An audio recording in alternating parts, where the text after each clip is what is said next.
वाक्य के रूप में सेंटेंस को जब बोला था, एक कॉनिकल फ्लास्क में हमने बताया था कि दानेदार जिंक लिया जाता है, उसमें सल्फ्यूरिक अम्ल डालते हैं तो जिंक सल्फेट बनता है और हाइड्रोजन गैस निकलती है, जिसे इस प्रकार से शब्द के रूप में लिख सकते हैं उस वाक्य को कि जिंक प्लस सल्फ्यूरिक अम्ल बन गया zinc sulphate plus hydrogen gas बाहर निकल गई। ये शब्द समीकरण हुआ। और जब इसको सूत्र के रूप में या प्रतीकात्मक रूप में लिखा जाता है तो ये रासायनिक समीकरण कहलाता है।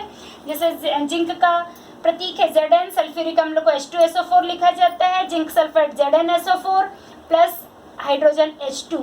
ये तो इसका रासायनिक समीकरण का ढांचा हो गया, सिर्फ ढांचा तैयार हुआ। फिर मैंने कहा था कि इसको संतुलित करना होता है। संतुलित करने का महत्व बताया था, क्योंकि द्रव्यमान संरक्षण के नियम के अनुसार द्रव्यमान को नहीं तो उत्पन्न किया जा सकता न नष्ट। अतः रासायनिक अभिक्रिया के दोनों ओर अभिकारक और उत्पाद दोनों ओर उसमें उपस्थित तत्वों की परमाणु संख्या बराबर होनी चाहिए, इसलिए रासायनिक समीकरण संतुलित किए जाते हैं। तो अब हम देखेंगे रासायनिक समीकरण को किस प्रकार से संतुलित किया जाता है। जैसे ये अभिक्रिया जो मैंने कल छोड़ दी थी कि इसको फिर देखेंगे हम, तो आज हम इसको समझते हैं। ये हमारी रासायनिक अभिक्रिया का ढांचा तैयार हो चुका है। अब इसमें के पूरे जितने भी तत्व है, ये स्टेप नंबर 1 ये होती है कि आपने जो समीकरण आपका बना, यहाँ हमारा समीकरण ये था शब्द समीकरण के बाद ये हमारा रासायनिक समीकरण, ये रासायनिक समीकरण, पर ये अभी संतुलित नहीं है ये रासायनिक समीकरण। अब स्टेप नंबर 1 की जो रासायनिक समीकरण हमें प्राप्त हुआ है, इसके ऊपर केवल और केवल बॉक्स बनाना और कुछ भी नहीं। तो रासायनिक समीकरण संतुलित करने की फर्स्ट स्टेप क्या होती है, केवल जितनी आपके पास में जो अभिकारक है, रिएजेंट है, उन पे और जो प्रोडक्ट्स आपको प्राप्त हुए हैं उनके ऊपर ओनली बॉक्स बना दीजिए। ये आपकी स्टेप नंबर 1 कंप्लीट हो गई। अब अगले स्टेप के ऊपर हम बढ़ते हैं। तो नेक्स्ट स्टेप में आता है, इसमें जितने एलिमेंट्स हैं, जितने तत्व हैं, उन तत्वों को यहाँ पर लिख दीजिए। जैसे हम यहाँ से देखना चालू करते हैं, जिंक Zn,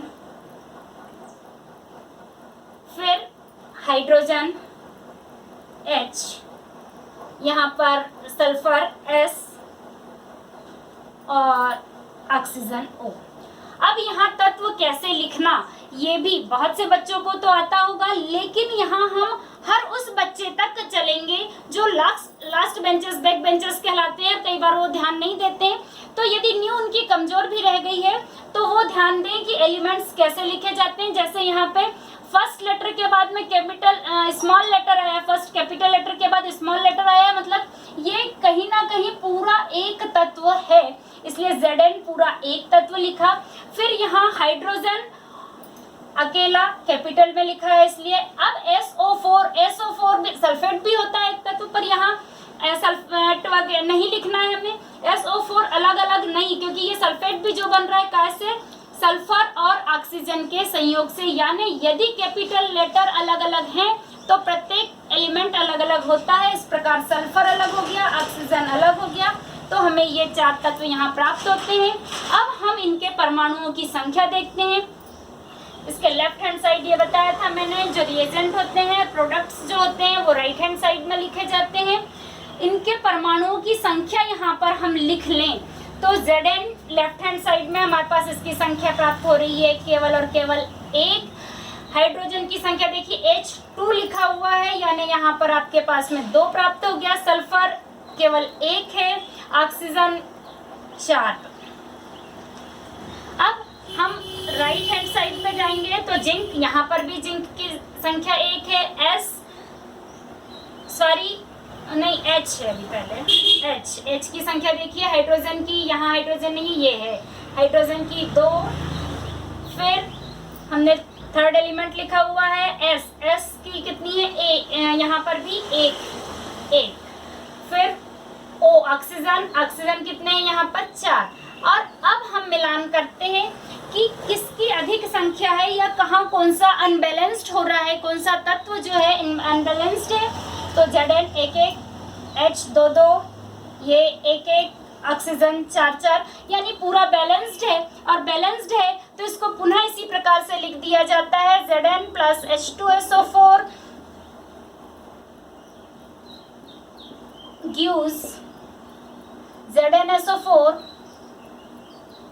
प्लस H2 और ये आपका बैलेंस्ड इक्वेशन हो गया। क्यों? क्योंकि इसमें सब दोनों ओर जो है परमाणुओं की संख्या प्रत्येक तत्व की बराबर है, अतः ये बराबर ऑलरेडी बैलेंस्ड है। लेकिन जब यदि कोई समीकरण अनबैलेंस्ड हो तब आप रासायनिक समीकरण 2 स्टेप में पूरा नहीं होता, तब हम क्या प्रोसेस अपनाएंगे ये देखिए। जैसे आपको अगला समीकरण संतुलित करने के लिए दिया गया है कि आयरन जो है, आयरन पर जब पानी के भाप की क्रिया कराई जाती है तो Fe3O4 आयरन ऑक्साइड और हाइड्रोजन बनता है। अब इसको संबैलेंस करना है तो इसके लिए सबसे फर्स्ट स्टेप मैंने कही थी, पूरा की पूरा समीकरण आप सबसे पहले उतार दीजिए और सबके ऊपर केवल और केवल बॉक्स बना दीजिए। इस प्रकार Fe plus H2O gives Fe3O4 plus H2। Step number 1 मैंने कही थी, आपको कुछ भी नहीं करना। नंबर 1 इज बॉक्स, ये प्रत्येक यौगिक के ऊपर आप एक बॉक्स बना दीजिए, ये बॉक्स बन गया। स्टेप नंबर 1 आपकी कंप्लीट। स्टेप नंबर 2 मैंने कहा था इनके प्रत्येक एलिमेंट्स लिख दीजिए, इनके एलिमेंट्स, नेम ऑफ एलिमेंट्स आप देखिए। आयरन Fe ये पूरा एक, यहाँ हाइड्रोजन और ऑक्सीजन O, इधर देखिए Fe ऑक्सीजन हाइड्रोजन हम लिख चुके हो, तो एक साइड जो होगा एलिमेंट्स वही पूरे होंगे। तो ये 3 तत्व यहाँ पर हमारे को प्राप्त हो रहे हैं। अब देखिए यहाँ लेफ्ट हैंड साइड में आयरन की संख्या 1, हाइड्रोजन की संख्या 2, ऑक्सीजन की संख्या 1। ठीक इसी प्रकार जो है अब हम राइट हैंड साइड की ओर देखते हैं। प्रोडक्ट्स में जो है परमाणुओं की संख्या कितनी है? आयरन की संख्या 3, फिर हाइड्रोजन, हाइड्रोजन के सामने हाइड्रोजन की संख्या लिखेंगे, यहाँ पर है 2 और ऑक्सीजन की संख्या है यहाँ पर 4। अब हम देख रहे हैं कि यहाँ पर हाइड्रोजन तो बैलेंस्ड है, लेकिन हमें वो नहीं देखना है अभी हमें यहाँ देखना है, क्योंकि ये 2 इनबैलेंस दिख रहे हैं, आयरन और ऑक्सीजन। तब उस स्थिति में हमें सबसे पहले जो देखना है, चाहे वो रिएजेंट में हो चाहे प्रोडक्ट में, कि सबसे अधिक परमाणुओं की संख्या किस तत्व की है। तो हम यहाँ देख रहे हैं 1 2 3 4 में सबसे बड़ा नंबर हमारे पास, लार्जेस्ट नंबर इस वक्त प्राप्त हो रहा है 4, और 4 है इसका ऑक्सीजन का की परमाणु संख्या। तब जब यहाँ ऑक्सीजन की परमाणु संख्या राइट हैंड साइड में 4 है, तो हमें किसी न किसी प्रकार लेफ्ट हैंड साइड में भी 4 करना पड़ेगी। ये स्टेप 2 तो आपकी कंप्लीट हो गई। स्टेप 3 में ये जो बता रही हूँ मैं अब, कि स्टेप नंबर 3 में आपको क्या करना है, ऑक्सीजन को 4 बनाना है, जो लार्जेस्ट नंबर है। यहाँ पर ऑक्सीजन को इधर लेफ्ट हैंड साइड में 4 बनाने के लिए मैंने यहाँ 4 लगाया, तो ये ऑक्सीजन की संख्या 4 हो गई। अब यहाँ एक ध्यान देने बात ये है कि ये बॉक्स मैंने फर्स्ट स्टेप में क्यों बनाए थे। यदि नहीं भी बनाते तो चलता था, लेकिन कई बार कुछ बच्चे गड़बड़ कर जाते हैं। वो कैसे? यदि यहाँ पे बिना बॉक्स के मैंने H2O लिखा है, ठीक है, यहाँ ऑक्सीजन तो 4 हो गया है, यहाँ ऑक्सीजन को 4 बना देते हैं, ये बना दिया 4, और दैट इज रॉन्ग। ये पूरा टोटली रॉन्ग हो गया आपका, ये गलत है। क्यों? क्योंकि यहाँ पर जो भी यौगिक जो भी बन रहे हैं उनको बिल्कुल डिस्टर्ब नहीं किया जाता, उनके फार्मूले में कोई चेंजेस नहीं की जाती, सिर्फ उनके सामने गुणन किया जाता है जितनी भी संख्या से आपको गुणा करना है। इसलिए ये 4 मैंने बैलेंसिंग के समय यहाँ लगाया, आपको यहाँ बॉक्स सिर्फ और सिर्फ इसीलिए बनवाया था कि आप यहाँ पर ना जोड़ें। इस बात का आपको ध्यान रखना है। अब हमारी थर्ड स्टेप पूर्ण हो गई। थर्ड स्टेप में केवल एक ही एलिमेंट को किया जाता है जो भी। फिर स्टेप नंबर 4 पे चलते हैं। अब ये जो था हम इसको सेम ऐसा की ऐसा उतार लेते हैं। यहाँ 4 लिखा था, स्टेप नंबर 4 में हमने उसको उतारा। अब स्टेप नंबर 4 देखिए, अब आपकी फिर चेंज हो जाएगी। क्यों चेंज होगी? क्योंकि अब देखिए, अब आप या तो माइंड में बनाइए या एक रफ वर्क में बना सकते हैं। जैसे मैं अभी आपको बता रही कि इसको अभी तत्व मान लीजिए, एलिमेंट, और यहाँ पर लेफ्ट हैंड साइड और राइट हैंड साइड यहाँ तत्व, ये लेफ्ट हैंड साइड और ये राइट हैंड साइड में। अब जो है हमारे पास संख्या बिल्कुल चेंज हो चुकी है। आयरन तो अभी भी हमारे पास दोनों ओर एक एक है, Fe। और अब बार बार ये तालिका नहीं बनाई जाती है, लेकिन यहाँ सिर्फ समझाने के लिए। अब हाइड्रोजन जो है हमारे पास चेंज हो चुका है बेटा। देखो यहाँ पर 4 लगाते ही 4 2 जा 8, यानी हमारे पास हाइड्रोजन की संख्या लेफ्ट हैंड साइड में कितनी हो गई है, 8 हो चुकी है। और राइट हैंड साइड में हाइड्रोजन की संख्या अभी भी इस वक्त जो यहाँ पर 2 थी वही 2 है, यानी हाइड्रोजन जो पहले बैलेंस था अब अनबैलेंस्ड हो चुका है, तो ये 2 हो चुकी है।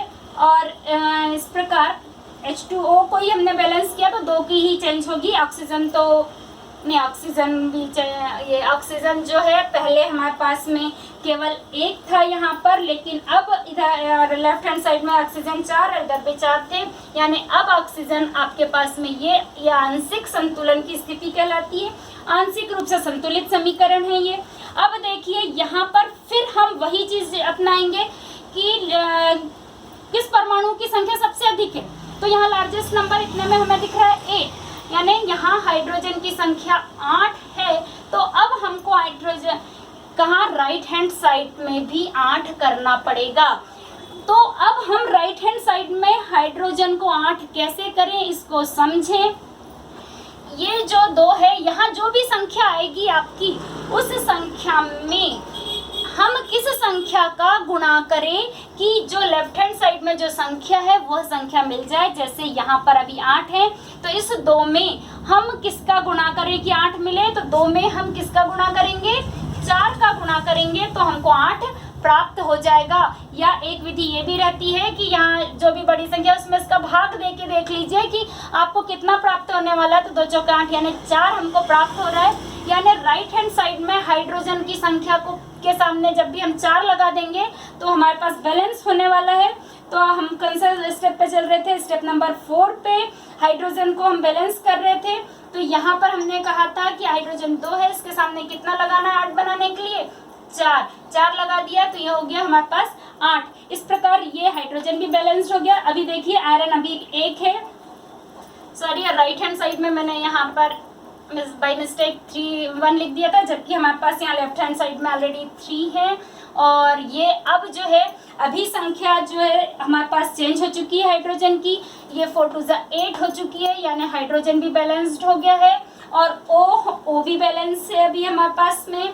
तो इस प्रकार दोनों ओर संख्या हमने देखी कि 4 है, ये 4 हो गया।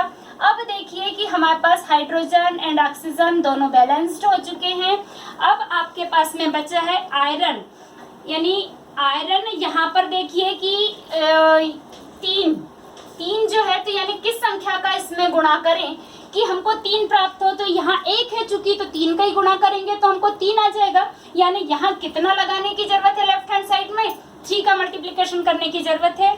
तो स्टेप नंबर 5 में जो है हमने यहाँ पर लगाया ये 3, तो इस प्रकार हो गया iron 3Fe plus 4H2O plus Fe3O4H2। अब आप इसको बैलेंस करके देख लीजिए, अब यहाँ पर भी हमारे पास में 3 हो चुका है। इस प्रकार जो है हमारी दोनों और लेफ्ट हैंड साइड और राइट हैंड साइड बराबर हो गए। आप करके देख लीजिए 3Fe Fe3 ठीक है, यहाँ 4H2O यानी 4 दूनी 8 जो हो रहे हैं ये हाइड्रोजन है, तो 8 4 2 जा 8, ये हो गया 8 हाइड्रोजन। ऑक्सीजन जो है ये हमारे पास 4, ये 4 का मल्टीप्लिकेशन यहाँ हो रहा है। ये इस प्रकार से जैसे आप लोग लिखते हैं मैथ्स में x प्लस वाई, और इसमें मल्टीप्लाइड किया है 2 का या 4 का, तो यहाँ पे केवल एक संख्या में नहीं होता, ये होता है 4 × x 4x plus 4 × y 4y। ठीक उसी प्रकार यहाँ पर भी जब ये इसको एक प्रकार से आप यदि ब्रैकेट मान लें तो इसका मल्टीप्लिकेशन हो रहा है। तो यहाँ पर ये 4 2 जा 8 और इसके साथ में ये 4 ऑक्सीजन है, तो ये 4 ये हुआ, तो यहाँ पर 4 ऑक्सीजन हो गए 4, और इधर भी देख लीजिए आप ऑक्सीजन ये 4 है। इस प्रकार ये समीकरण हमारा बैलेंस हो गया।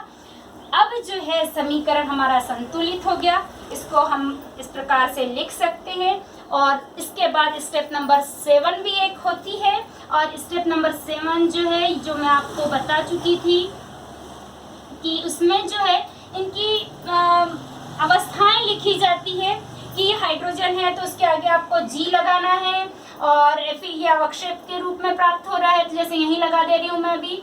और अवस्थाएं जो है हर समीकरण में नहीं लगाई जाती बेटे, आपको जब अवस्था पूछी जाती है ठीक और ठीक उसी परिस्थिति में उनकी अवस्थाएं प्रदर्शित की जाती है, अन्यथा अवस्थाएं शो करने की आपको कोई जरूरत नहीं है।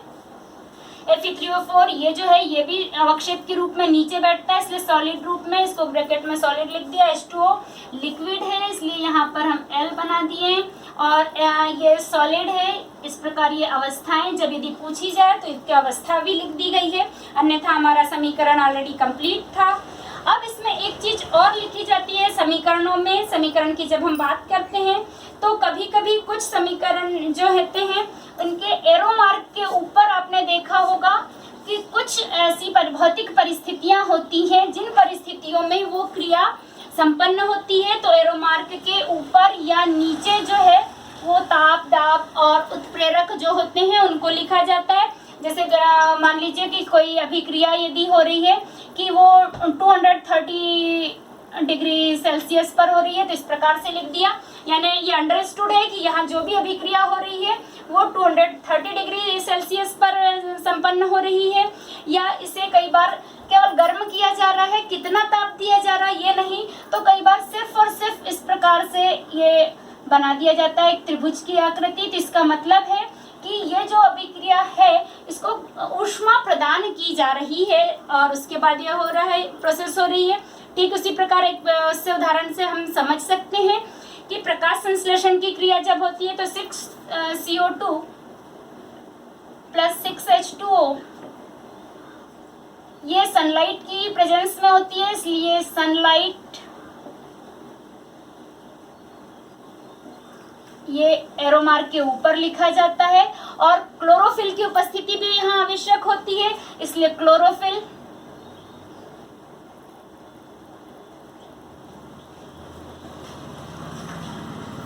यहाँ पे लिखा जाता है। फिर C6H12O6 और जो भी बनता है प्लस 6O2 प्लस 6H2O।